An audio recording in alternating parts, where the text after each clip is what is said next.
Hello friends, my name is Steve and this is Steve Talks Books and Stuff. It is October, it is a spooky season, the temperature's changing, and I thought it was time for me to share my top 10 horror comic books, or graphic novels.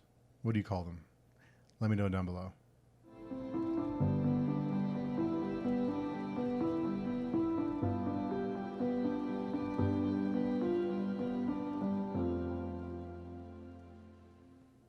I've mentioned before in a couple other videos, but before January of 2021, I primarily read comic books or graphic novels. So it was a little tough narrowing my list down to 10 because there's so many great horror comics out there, or at least, dark fantasy, dark science fiction, dark fiction. So a lot of them could be classified as horror, but I tried to stick with as close to horror as I could. But I also want to mention that a lot of these books are all these books are R-rated. There are a couple that would veer towards the extreme horror side of things, but I will let you know when we get to those titles and give you a heads up. But otherwise, just consider all of these geared for adults. They're all would be, like I said, an R-rated movie. So number 10 on my list is a title called The Wake. It is written by Scott Snyder with art by Sean Murphy. Now Sean Murphy is become one of my favorite artists. I didn't used to really like his style, his drawing style, his art style, but it's really grown on me and I've really come to enjoy it. And Scott Snyder has written some really great titles over the years. He wrote a really good run on Batman. He wrote another title that's on this list. He also did Severed, which almost made my top 10. That is another great horror story. It's a short one. And he also wrote Witches, which was another one that was really close to making my top 10. Just didn't quite make it, but those are really good titles. Now, Scott Snyder isn't the best at endings. He's not really great at ending stories. He's really great at everything else, but sometimes some of them can be a little disappointing. The Wake wasn't one of those. I thought the end was pretty good, and that's obviously why I made the list. The Wake is a story. There's actually two separate stories that take place in The Wake. There's a story that takes place in modern day, and that is a story of a woman who is she's been approached by these companies to go and search for a mystery in the ocean.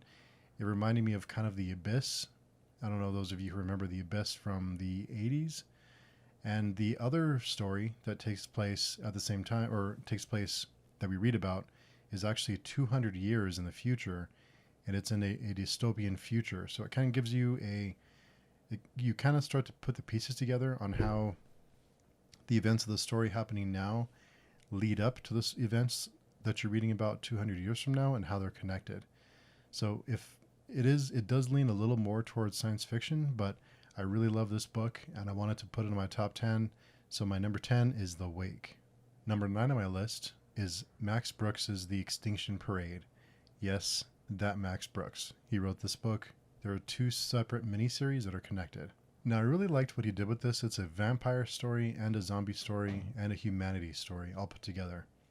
So the story behind this book is that vampires have been living amongst us for a long time, and with technology and everyone having everyone being known because of social media, we can all be tracked, makes it harder for vampires to live the way they used to live, because there's so many different obstacles they face now in modern days that they didn't face before.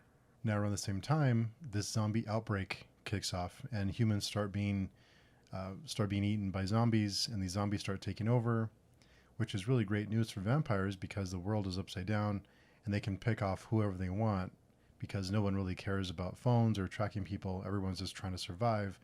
So vampires have a really great time in this moment because the world is upside down and they can pretty much do whatever they want. The zombies have no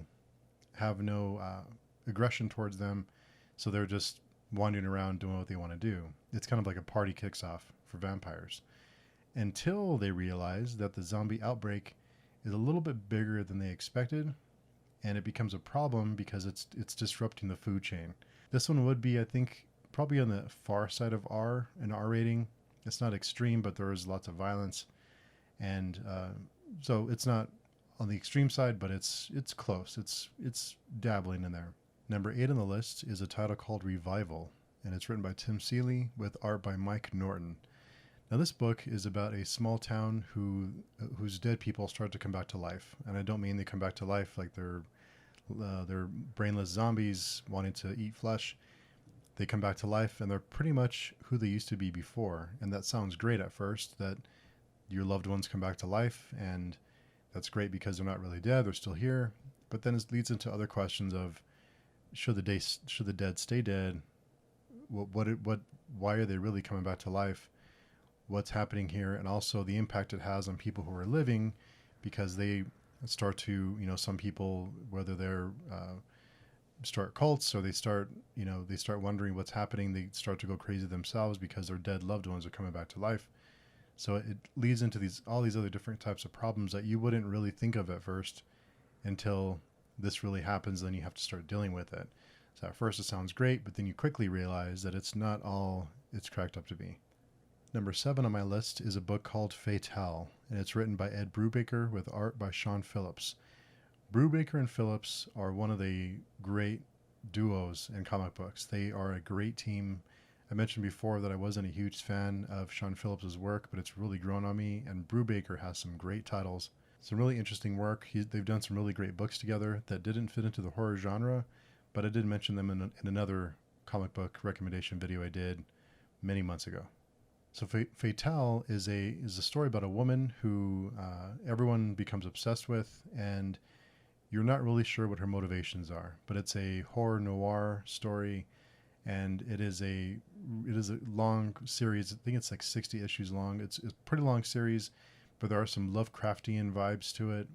There's some twists and turns and some cult stuff, but it's a really fun story to read all the way through.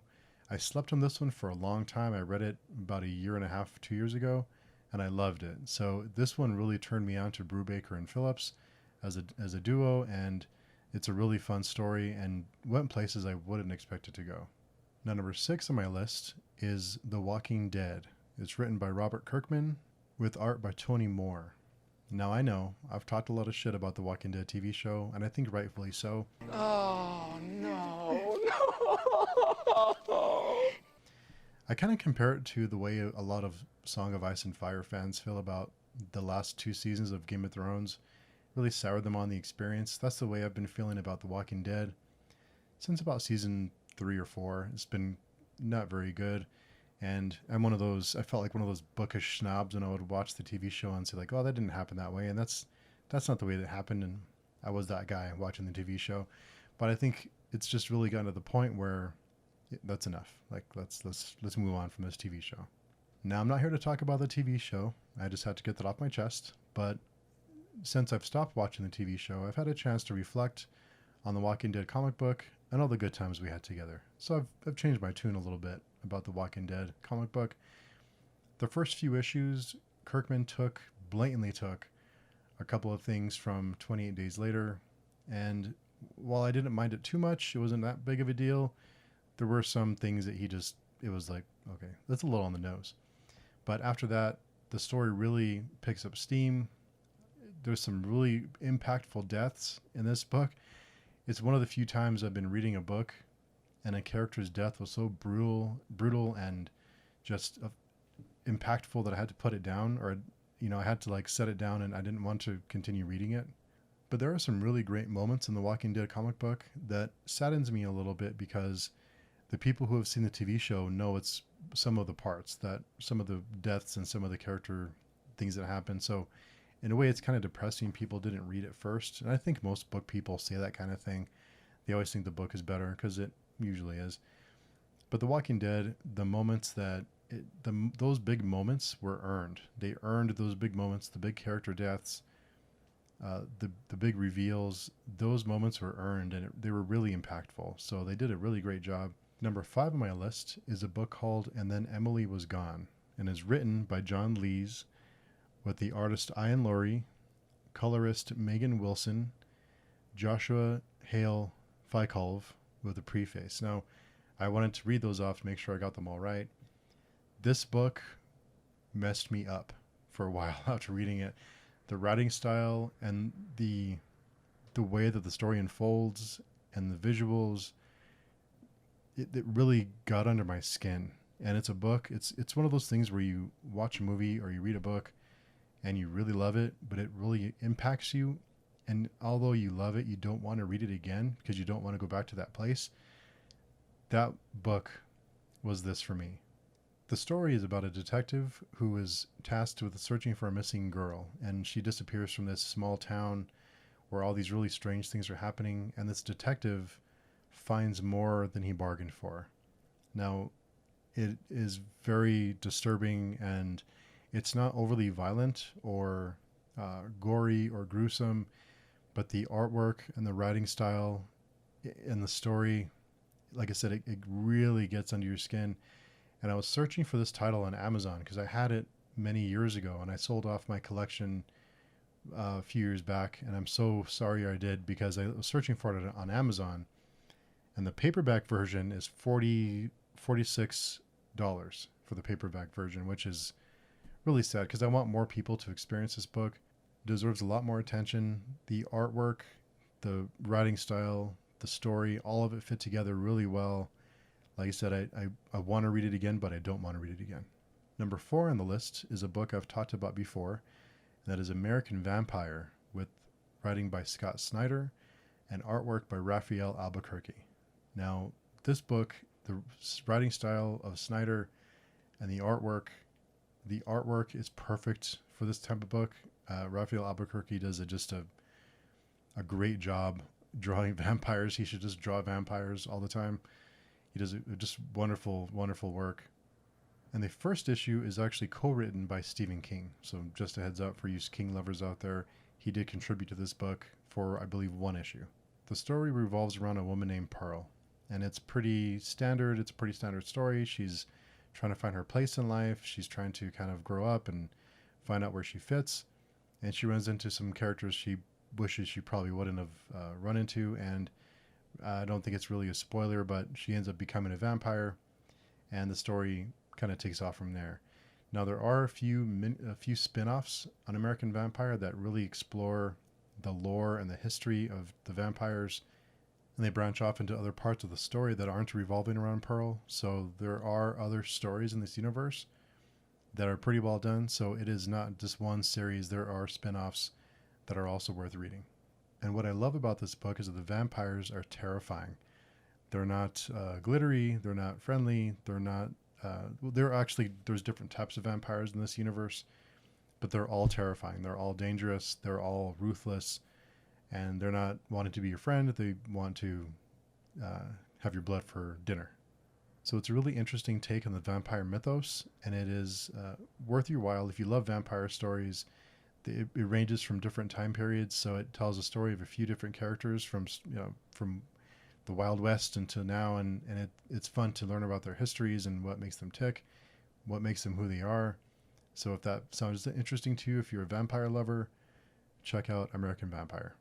The number 3 spot on my list belongs to Nameless and is written by Grant Morrison with art by Chris Burnham. Now, I say it's tough because this book is hard to describe.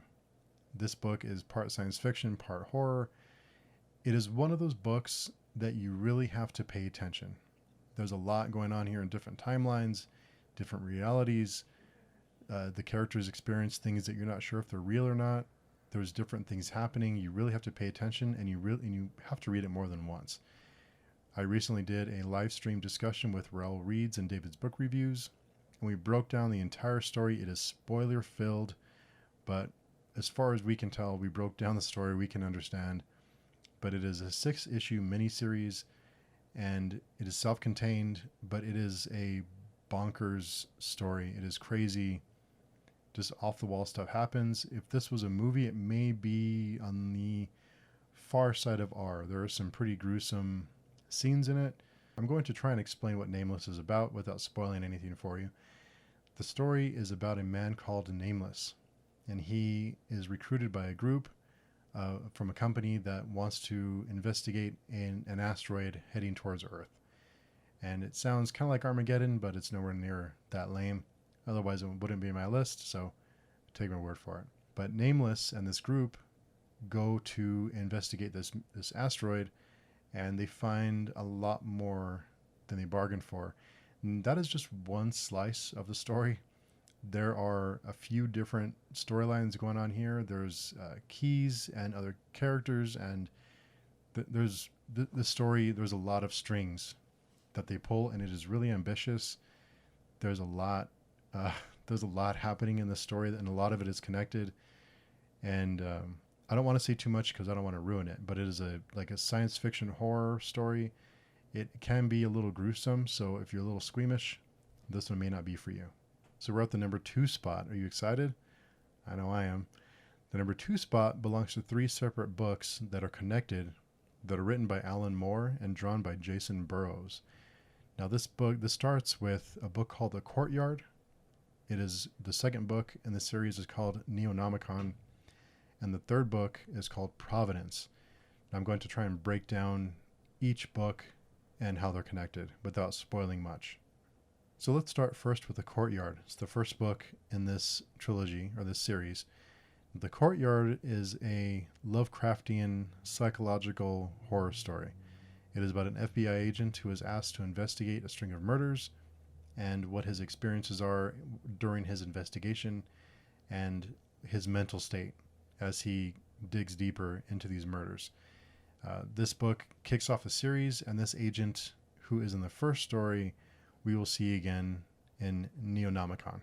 Now, Neonomicon is a 4-issue miniseries. It is written by Alan Moore and with art by Jason Burrows.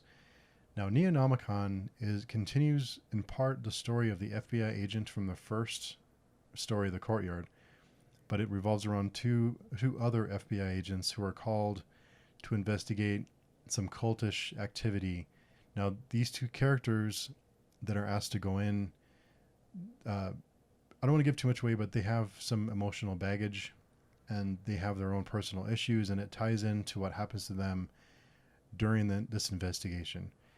Now, Alan Moore has famously said that he wrote this story when he was really angry with the comic book industry, and it shows because it is a very disturbing story. So it is heavier on the Lovecraft mythos and Lovecraftian horror, but there are some pretty intense scenes here, and it is beyond R rating.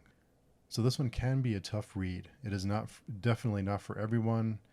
There is abuse, there's violence, there's sex, there's rape, there's a lot of things happening here. It is on the far side of R. I don't know if you'd call it extreme horror, but it's very, very close if it's not. But you can tell that Alan Moore was pissed when he wrote this story because it's out there. The best part about the story is the end and how the story wraps up and what happens to these characters who go through these just terrible, awful things during Neonomicon, during the 4 issues. What happens to them and the result of everything that happens. It is tied up together at the end, and it just the first page of the first issue and the last page of the last issue. I mean, really, really neat the way they did it, and you see the first page in a whole different way when you finish the book, when you finish all 4 of them. The third part of the story is in the book called Providence. It's a 13-issue miniseries, and again, it's written by Alan Moore with art by Jason Burrows. One of my favorite parts of this 13-issue miniseries is the artwork, the architecture, and the detail that Jason Burrows puts on the artwork, and the architecture in particular is just mind-blowing. You take some time while you're reading this book just to look at the architecture, all the little lines and little details he's put into it. While these books were being published, some of them took a while to come out. So you wondered what was taking so long, because we're all waiting for these issues to be released and they kept getting delayed. But when you would get the issue, you would say, okay, I know why it took so long, because look at this detail and this architecture. It's just insane. In Providence, we follow a character named Robert Black. He's a reporter who is going to report on some stories and some weird happenings, and he slowly begins to descend into madness, and these really strange things start happening to him. And I wish I knew more about Lovecraft and the actual author Lovecraft and his history and the area that they explore here, because there's so much that I know I'm not getting from the story because I don't know enough about Lovecraft and the universe, the worlds that he creates. They bring characters back from the first two books, from the Courtyard and Neonomicon, and they smush it all together at the end. The last 10 pages get pretty intense, and everything starts to make sense. At least if you know enough about Lovecraft for it to make sense to you. So as I was writing this list, I had no trouble with my first choice. I always knew what my first choice would be. The number one slot always belonged to this book. It was the rest of the list I had to figure out. Number one on my list is a franchise called Crossed. It is written by Garth Ennis with art by Jason Burrows. Crossed revolves around a virus that begins to infect people, and it gives them a red cross on their face. That's how you know that they're infected. And it is not a zombie type of thing. They're not mindless. They're not, they're not looking for brains. They're not slow. They're still themselves, but they begin to just explore every awful, terrible thing they've ever wanted to do. So while these people are infected and they have no inhibitions, they still remember everything they could do before. So if they were a pilot, if they were in the military, if they ran a nuclear power plant, they have all that knowledge still. So you can imagine the panic governments have as this virus kicks off and this infection spreads. People who know how to how to melt down a nuclear power plant or how to cause mass destruction. These people are dangerous all of a sudden because they have this knowledge. They may not want to do anything, but if they're infected, they most likely will do every horrible thing they could always think of. Now, this story is extreme horror. It's pretty much everything you can imagine in it. So it is not for the squeamish. Like I said, it is extreme horror. It is not for the faint of heart. It has everything in it. So be warned. This is not like a zombie type of story. This is extreme horror, and the whole idea of let's hide in a shopping mall and let's hunker down in here. That idea is quickly squashed because that's a horrible idea. You get into these traveling bands of survivors. They're just struggling to survive every day. You can't drive because the Crossed can drive, and they'll most likely outgun you. I mean, it is a struggle to survive every day. And if they find you and they catch you, death is the least of your worries. I mean, it gets pretty rough. My favorite arc is the first one by Garth Ennis. There is another few arcs that he did in what's called Crossed Badlands. It's a 100-issue series.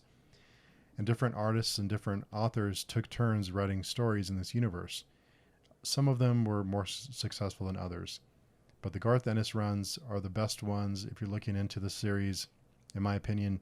Garth Ennis has a great knack for writing these unlikable characters or these really flawed characters. And in this setting of just survivors trying to survive and the things you do to survive and the awful choices you have to make, all of it kind of comes together, and it makes for some really compelling stories in this world. And it takes it a little more seriously. There's some other authors in Badlands and Crossed Badlands that took it almost like a joke or just an excuse to go over the top for sake of being over the top. The Garth Ennis runs on Crossed are, in my opinion, the best ones. So if you're looking into it, look into those ones. There's some David Lapham runs that were really good.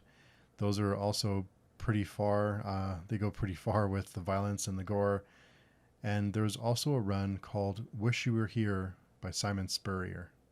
Now, Wish You Were Here is a story about a band of survivors on an island. They find this little tiny island in the middle of nowhere, and they band together. They're this group of different types of people from different cultures, and they're just trying to survive. And they make runs onto the mainland for food and supplies.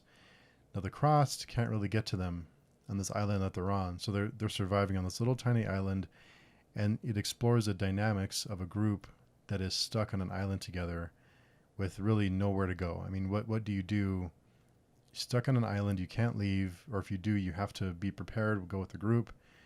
There's these murderous maniacs chasing you down every time you want to go for supplies. So it really explores that dynamic, and also the main character, his history with one of the people who are now crossed, and the awful and terrible things people do to each other in situations like this, or what they would do to each other in situations like this, for whether it's survival or just trying to get what you have. That's my list. That's my top 10 horror comics of all time. Let me know down below if you've read any of these, if you plan to read any of them, or let me know down below what your top 10 would be. As always, thanks for spending a little bit of time with me. I appreciate it. I appreciate the support, and it's always fun with the interaction. Until next time, I'll talk to you soon.